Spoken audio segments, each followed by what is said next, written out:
And so what sort of things did you do to sort of try and grow up too fast?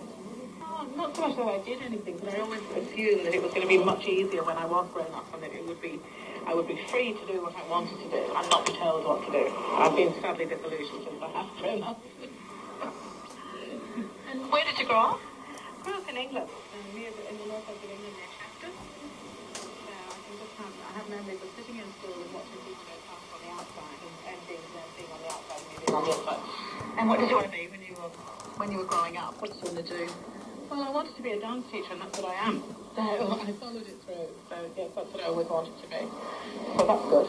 So you're living the dream. That's what you wanted to do. And was it everything you expected?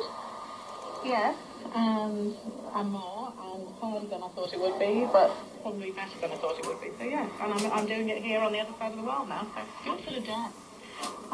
classical ballet, jazz, tap, all those sort of things.